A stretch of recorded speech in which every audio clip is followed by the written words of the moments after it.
काम बड़ा शत्रु है, इसीलिए उन्नति नहीं हो पाती अध्यात्म में। और जो संसार में, उनको तो पता ही नहीं कि मैं पाप कर रहा हूं, वो और खुश होते हैं कि आज हमने ये भोग भोग लिया, आज हमने ये छल कर लिया, आज हमने ये कपट कर लिया। कामना से कर्म होते हैं, कामना जितनी बढ़ती जाती है पाप कर्म उतना ही बढ़ते जाते हैं। शास्त्र के विरुद्ध मनमानी आचरण में पाप ही होता है, शब्द याद कर लो। शास्त्र आज्ञा के विरुद्ध मनमानी आचरण में सदैव पाप ही होता है। ये विकर्म बड़ा भयावह होता है और ये भारी दंड देता है, और ये कभी नष्ट नहीं होता। नष्ट तो भगवान कर सकते हैं केवल। ये आकाश में छाया हुआ शत्रु समझो, जिस समय इसका समय आएगा उसी समय भयानक घटना रूप बन जाएगा, ये रोग रूप बन जाएगा। किसी की भी बुद्धि में बैठकर आपका अहित करो, बड़ा विचित्र स्वरूप है। कोई पूछ रहा था कि भाई भगवान के यहां तो बहुत नरक भोगवाएं, फिर यहां जन्म दें और कष्ट दें, ऐसा एक पाप कर्म है? अगर इस सृष्टि में, भारत में, तुम एक कोई पाप कर्म तुम्हारा प्रकाशित हो जाए कि एक हिंसा की, एक व्यभिचार किया, एक छेड़ा, तो उसकी सजा देख लो जाके कानून में। बोले 20 वर्ष की जेल और 1 लाख रुपया जुर्माना। इसके बाद जुर्माना क्यों, जब उसको सजा दी जा रही है तो जुर्माना कैसे दे? उसको तो सजा दे दी। नहीं नहीं, कानून है, ऊपर से है जुर्माना। तुमने ऐसा किया, 7 साल की जेल, 50,000 जुर्माना देना पड़ेगा। ऐसे ही नरक भोग, और इसके बाद पुनः तिर्यक योनियों में जन्म और उसका दंड, ये जुर्माना। खेल तमाशा समझो। लाखों पाप ऐसे हैं जो तुम्हारे प्रकाशित नहीं हुए, हमारे प्रकाशित नहीं हुए। अगर भगवान की प्राप्ति नहीं होगी तो एक एक सेकंड के कर्म का भोग भोगना पड़ेगा। ये कब तक चलता रहेगा? जब से सृष्टि रची गई आज तक चल रहा है। तो इसलिए मुझे मनुष्य शरीर से तत्वबोध या भगवत प्राप्ति अत्यंत आवश्यक है। ये काम करने के लिए हम आए हैं। कर्मों को भोगना ही पड़ता है, चाहे जहां भाग के जाओ। किसी ने प्रश्न किया था कि आपने कहा देवराज इंद्र ने अहिल्या के साथ गलत व्यवहार किया, तो आपने ये नहीं बताया उसको दंड क्या मिला। क्योंकि दंड का विषय नहीं चल रहा था, विषय चल रहा था कि भोगाकर्षण कितना प्रबल होता है कि हजारों लाखों अप्सराओं का स्वामी भी, देवराज इंद्र भी, एक मुनि की कुटिया में जाता है और वहां ऐसे गंदे भाव से गौतम ऋषि का वेश धारण कर कर अहिल्या जी का, तो उसको जानते हो क्या दंड मिला था? उसको 1000 भग हो जाए तुरंत साफ मिला था। तुझे भग से, भग माने योनि, तुझे योनि से बहुत प्यार है, तू देवराज इंद्र है, तू जो चाहे कर सकता है, तो देख मैं अभी तुझे दंड देता हूं। गौतम ऋषि ने कहा सहस्त्र भगधारी हो जा। पूरे शरीर में हजारों योनियां हो गई और हर योनि से महान दुर्गंध। अब बैठ त्रिभुवन पति बन करके चरणों में लौट गए। 1000 योनि पूरे शरीर में, योनि योनि, और दुर्गंध युक्त घृणास्पद घोर नर्क समझो, घोर नर्क। चरणों में गिर गए, महाराज त्रुटि हो गई, आप भगवत स्वरूप ऋषि हो, आप बड़े दयालु, बहुत विनय की। तब का भोग तब तक जब तक भगवान रामावतार में नहीं आते। जब श्री राम अवतार लेंगे तो उनके दर्शन के लिए ब्रह्मादि सब देवता उपस्थित होंगे, तू भी उपस्थित होगा, तब यही भग 1000 नेत्र रूप में परिणित हो जाएंगे। ये दंड मिला था। तो जानते हो सिंहासन में बैठने से शर्म आती थी और महल में रहते थे अमरावतीपुरी में, निकलना मुश्किल था क्योंकि 1000 भग खुला उनके शरीर में बने हुए थे। कर्मणों गहनो गति, गहन है कर्म की गति, भोगना पड़ेगा। एकमात्र श्री भगवान क्षमा कर सकते हैं, दूसरा कोई नहीं। आम त्वाम सर्वपापेभ्यो मोक्षयिष्यामि मा शुचा। कामना जब उपासक के अंदर होती है तो ना चाहते हुए भी उससे पाप कर्म हो जाता है। विकर्म से बचना है तो काम कामना वासना मन ते अति कर दूर। राधा राधा राधा, पर है बहुत कठिन, बहुत कठिन है। कामना के त्याग के बिना ये निषिद्ध कर्म, पाप कर्म, विकर्म, इससे बचा नहीं जा सकता। गहनो कर्मणो गति, कर्म की बड़ी गहन गति है। कौन सा कर्म बांधने वाला है, कौन सा कर्म मुक्त करने वाला है, इसका निर्णय करने में सब समर्थ नहीं है। जो भगवान में चित्त जोड़े हुए या स्वरूप बोध है, वही उन्हीं के द्वारा निर्णय माना जा सकता है। ये बड़े बड़े विद्वानों में भी गलती हो जाएगी निर्णय करने में। निर्णय में दो ही समर्थ हैं, या तो भगवत प्रेमी महात्मा या ब्रह्मबोध संपन्न ब्रह्म ऋषि। कर्म क्या है समझ गए? कोई भी कर्म करने के पहले जो फल आकांक्षा से प्रेरित होकर शास्त्र सम्मत किया जाता है उसे कर्म कहते हैं। अकर्म क्या है? जो तत्वबोध प्राप्त महापुरुष हैं, निर्लिप्त हैं, ममता रहित हैं, आसक्ति रहित हैं, उनके द्वारा हुआ कर्म अकर्म हो जाता है। वो फल नहीं देगा, वो बांधने वाला नहीं। विकर्म क्या है? जो कामना बढ़ी हुई मनमानी पापाचरण है उसे विकर्म कहते हैं, और ये बहुत भयावह है, ये दुर्गति का कारण है। इसी से नाना प्रकार के दुख भोगने पड़ते हैं। श्री भगवान कह रहे हैं जो कामना से कर्म होते हैं वो कामना अधिक बढ़ जाने पर केवल पाप होने लगते हैं। जैसे धन की कामना से कर्म शुरू होते हैं, फिर धन की जब ज्यादा इच्छा हो जाती है तो बेईमानी, चोरी, हिंसा, छल कपट, इसके करने में कोई भय नहीं रह जाता। अकर्म हमारे कर्म हो जाए ये बहुत जरूरी है। अकर्म, उसके दो ही उपाय हैं, या तो निर्लिप्त, फलासक्ति रहित, ममता रहित, ये तो स्वरूप बोध महापुरुष में होता है। तो एक सरल उपाय है, अपने शास्त्र सम्मत कर्तव्य कर्मों को फलेच्छा का त्याग करके श्री भगवान को समर्पित कर दो। राधा राधा जपो, नहीं बहुत यहां जो भी करोगे उसका दंड मिलेगा। महाप्रभु हरिवंश चंद्र जी कहते हैं, जैसी हरिवंश नरक गति दुर्भर यम द्वारे कटियत नक छीके। छीक दिया उसका भी है, कहां छीका, किस जगह, अंगुली उठाई किस लिए? एक एक चेष्टा का तुम्हारे कहने से थोड़ी होगा। अरे कहीं कुछ नहीं, ये बावरे लोग हैं, इनको क्या पता है। जब दंड मिलते हैं तब इनको समझ में नहीं आता कहां से मिल रहा है दंड। अजर अमर हो, अविनाशी हो, शरीर को लेकर के देहाभिमान से बात कर रहे हो, कोई भगवान नहीं, कोई नहीं। तुम्हारे आंख मूंदने से हो जाएगा क्या? इस अपराध का दंड है। ऐसे ही यहां जो पापाचरण कर रहे हो, कोई भगवान नहीं। इसका जब हिसाब आएगा तब तुम्हें पता चलेगा। करुणा निधान स्वामी ने ये जन्म तुम्हें अपनी तरफ से करुणा करके दिया है कि तुम मुक्त हो जाओ। उपासक को चाहिए कि कामना का नाश करके, विकर्म का नाश करके अकर्म हो जाए, तभी वो जीवन मुक्त होता है। कर्मण्य कर्म यह पश्येद कर्मणि च कर्म यह सा बुद्धिमान मनुष्येषु स युक्तः कृष्ण कर्म कृत। बड़ी बात कह रहे हैं श्री भगवान। कर्मण्य कर्म यह पश्येद कर्मणि च कर्म यह, जो मनुष्य कर्म में अकर्म देखता है स्थिति, और जो अकर्म में कर्म देखता है, वो मनुष्यों में सर्वश्रेष्ठ बुद्धिमान है, वो योगी है, वो ज्ञानी है, वो संपूर्ण कर्मों को करने वाला होते हुए भी कृतकृत्य जीवन मुक्त है। ये स्थिति है। कर्मण्य अकर्म यह पश्येत, कर्म करते हुए भी अकर्म स्थिति, कर्म करते हुए भी निर्लिप्त रहना। निर्लिप्तता एक बहुत बड़ी सिद्धि है। यहां जो भी कर्म होता है लिप्त होकर होता है। मानो आधी आपकी परिक्रमा हुई, चलो अब बैठ करके पद गाते हैं, हो गया। नहीं नहीं, थोड़ा ही तो रह गया, पूरी हो जानी चाहिए। क्यों, कौन सा फल चाहिए, कौन सा फल चाहिए? नहीं, पूरी होने पर ही सिद्धि होती, फल प्राप्त होती। फल आगे रख लिया ना, लिप्त हो गए, लिप्त हो। ये इसी तरह सब शुभ से शुभ, बड़े से बड़े कर्म में निर्लिप्तता का मतलब है पूर्ण होना, ना होना, लाभ होना या हानि हो जाना, जय या पराजय, सुख या दुख, सुख दुखे समय कृत्वा लाभा लाभो जया जयो। ये निर्लिप्त स्थिति है। पूर्णता पूर्णता से मतलब कोई संकल्प नहीं, स्वाभाविक सहज ही।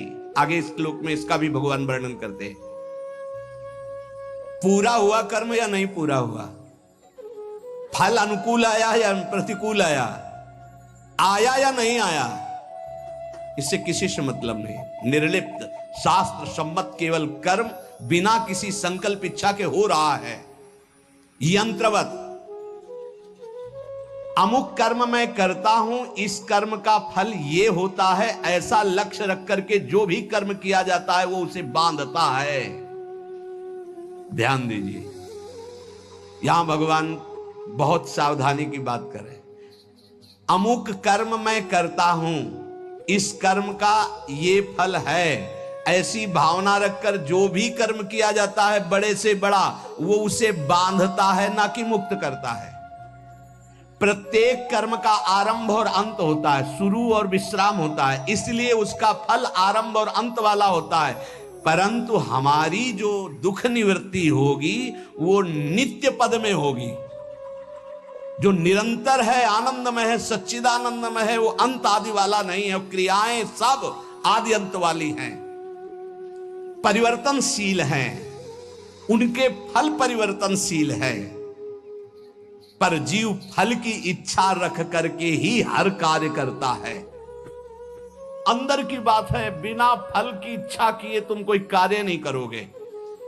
आज ऐसा करते हैं, पहले फल आएगा उसका, इसका फल क्या होगा, ये चलो ऐसा करते हैं। इसलिए भगवान कहते हैं कर्मण्य कर्म यह पश्चेत, जो कर्म करते हुए अकर्म कर दे उसको फल देने लायक न रखे, तभी जीवन मुक्त होगा। क्या कर्म होगा, निर्लिप्त, अनासक्त, फल की इच्छा रहित। हो रहा है, हो गया तो जय जय, नहीं हुआ तो जय जय, हमें कोई फल थोड़ी चाहिए था। स्वाभाविक एकदम, कितनी अखंड प्रसन्नता, परम विश्राम। लेकिन ये बात जब तक स्व का बोध नहीं है तब तक नहीं होगा, बहुत परेशान हो जाएगा, चिंतित हो जाएगा। फल की इच्छा ना रखने से नया राग उत्पन्न नहीं होता, नया राग उत्पन्न ना होने से वो बंधन मुक्त हो जाता है। ये कैसे समझ में आएगा, बहुत कठिन है ये समझ में आना। साधक सर्वथा वीतराग तभी होगा जब उसका नया राग उत्पन्न ना हो। वीतराग महापुरुष के सारे कर्म अकर्म हो जाते हैं।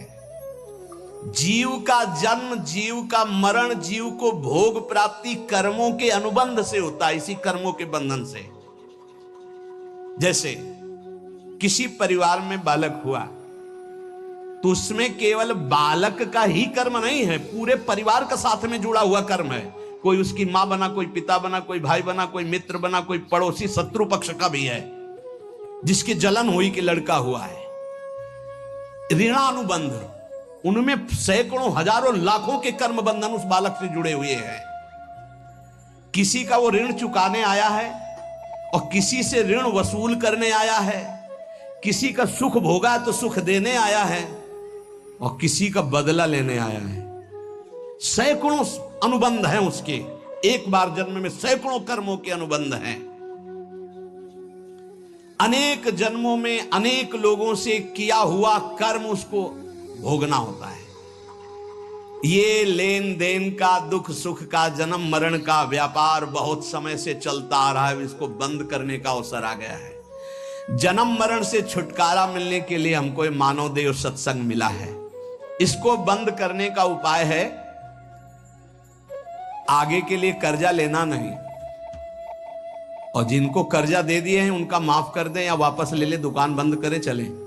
लेना ना देना, मगन रहना, दोनों बात करनी पड़ेगी। या तो माफ करो, प्रभु से प्रार्थना करो कि जिनको हम दिए हैं हमें कभी नहीं लेना, हमें नहीं लेना, क्योंकि लेने आना पड़ेगा। हे नाथ क्षमा करो, हमने माफ किया और हमको माफ करो।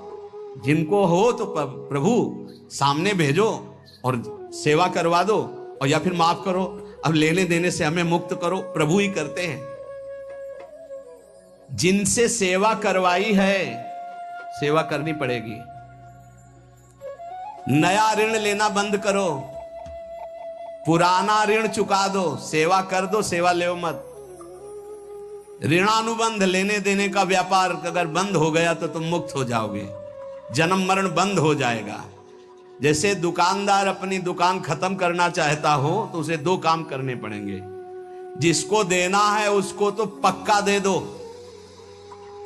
देना ही पड़ेगा, नहीं तो दुकान हटाने के बाद भी वो लेगा तुमसे। तुम वही दुकानदार हो ना, 100 रुपया लो हमारे, तुमने लिए थे, देना पड़ेगा। लेने में क्षमा कर सकते हो कि हमें नहीं चाहिए, पर देने में आपको देना होगा।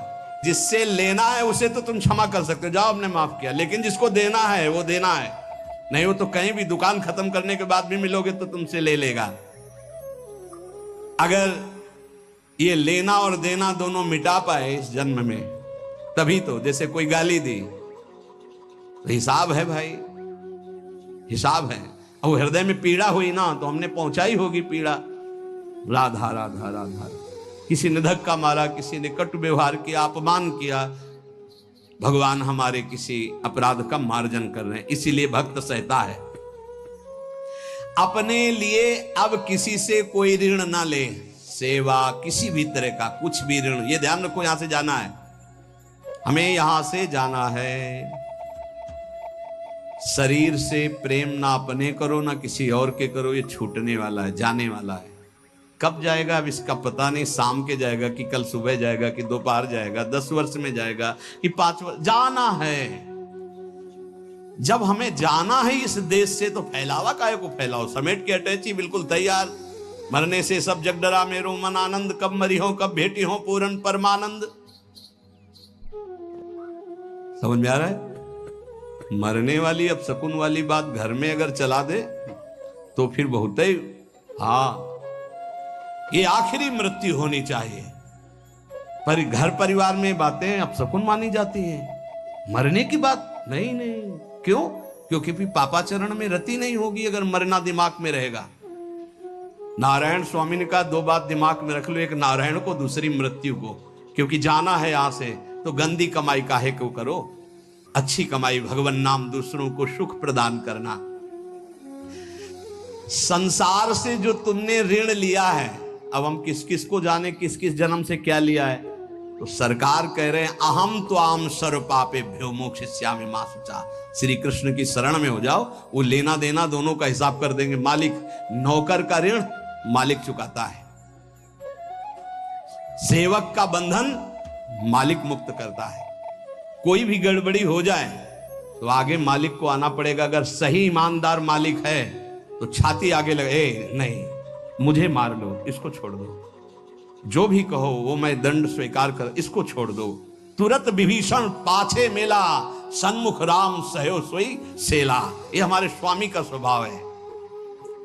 सेवा भजन जप ध्यान समाधि, अगर ये अपने लिए है तो बंधन बहुत जोर का भी रहेगा समाधि तक, और अगर ये जगत मंगल के लिए है तो लेना देना खत्म हो जाएगा इसी से। ये भी अपने लिए नहीं है। अब आप ये भी समझ लीजिए, कह रहे सेवा भजन जप ध्यान समाधि ये जगत जगदीश स्वरूप है, इनके लिए है। जो भजन कर रहा हूं, सर्वे भवन्तु सुखिना सर्वे सन्तु निरामया, अगर इसका सुख मेरे लिए है तो फिर आओ यहां। अगर ये भगवान को समर्पित है, बहुत समझना है, बहुत समझना है, ये महापुरुषों के वचन हैं। कैसे आओगे? देवराज इंद्र, बड़े बड़े देवता, बड़ी बड़ी पदवियां, बड़े बड़े वैभव, ये सब साधन भजन करने वाले को तो मिले। मानो जो इसी देश के बड़े बड़े पदों में है, सब पुण्यात्मा है, इनका तप हुआ है। अब जो किया जाएगा वो आगे की फसल है, लेकिन पीछे की बहुत जोरदार फसल है।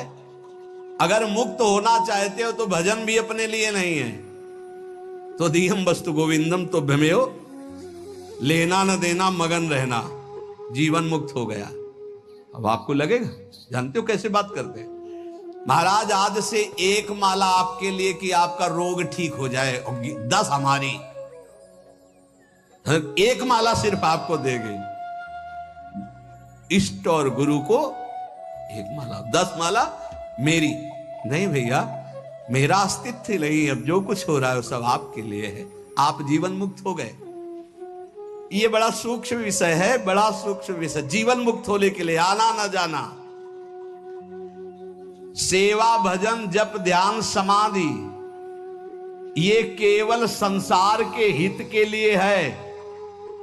कहेंगे माला के घुमाए, इतना कष्ट सहकर माला घुमा रहे हो, कह रहे दूसरों के मंगल के लिए है। यही है लेना न देना मगन रहना, इसी से सब कर्जा मिट जाएंगे। भजन करने से